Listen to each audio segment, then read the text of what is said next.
हरे कृष्ण मित्रों, कुसुम सरोवर भाग 1 में वर्णन हुआ है कि किस प्रकार कुसुम वन से कुसुम सरोवर बना।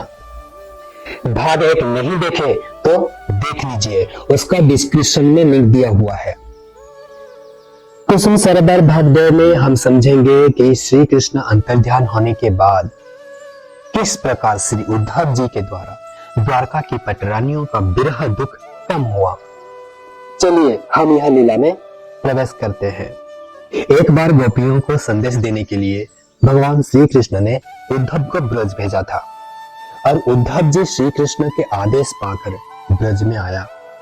जैसे ब्रज में आया तो देखा कि श्री कृष्ण के प्रति गोपियों के प्रेम को देखकर श्री उद्धव जी भाव विभोर हो गए और गोपियों के प्रेम का पराकाष्ठा को देखकर श्री उद्धव जी ने ब्रज में लता बनने की श्री कृष्ण से प्रार्थना की, जिससे वह अपने सिर पर गोपियों की चरण धूल प्राप्त हो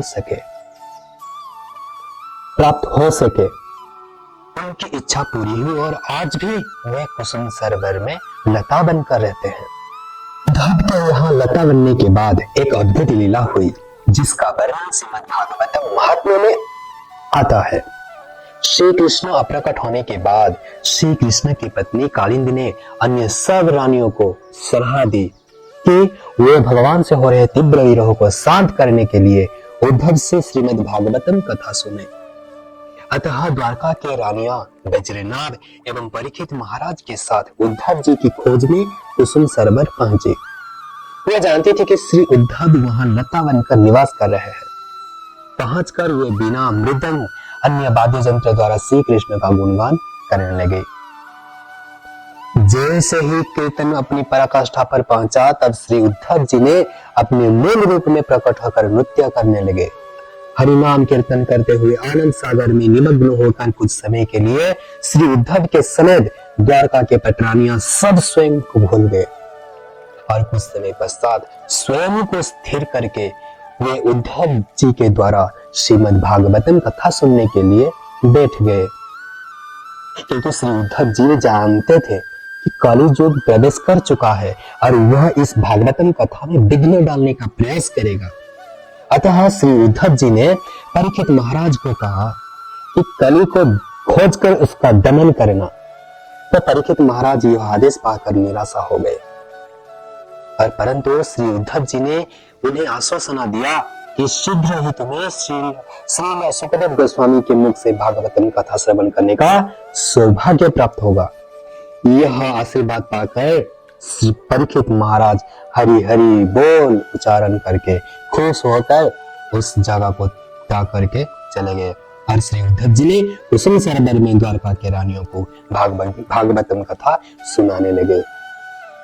जैसे जैसे कथा आगे बढ़ी, प्रत्येक श्रोता एवं वक्ता श्रीमद् भागवतम का रस आस्वादन करने लगे। इस प्रकार द्वारका के पटरानियों को भगवत कथा श्रवण का चरम उद्देश्य प्राप्त हुआ। जो व्यक्ति एकचित्त होकर उपयुक्त वक्ता के मुख से राधा श्याम सुंदर के दिव्य लीलाओं को श्रवण करता है, तो भगवत धाम जाने के लिए योग्य बनता है।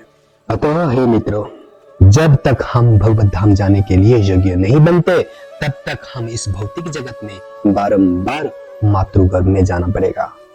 पुनरपि जन्मं पुनरपि मरणं पुनरपि जननी जठरे शयनम। द्वारका के पटरानियों को यहाँ कथा श्रवण करने का सुझाव मिला था और गंभीरता पूर्वक इसका पालन करके वे भगवत लीलाओं में प्रविष्ट हो गए। प्रार्थना है कि उत्सुकता एवं ध्यान पूर्वक इससे एक दिन हमें भी वह सौभाग्य प्राप्त होगा। यह सरोवर ब्रज के सर्वाधिक सुंदर स्थलों में से एक है। कुसुम सरोवर के पूर्व तट पर श्री हनुमान जी का मंदिर है एवं वन बिहारी जी का मंदिर है। पश्चिम तट पर श्री उद्धव जी का मंदिर है एवं भरतपुर के राजा सूरजमल की समाधि है। हरे कृष्ण।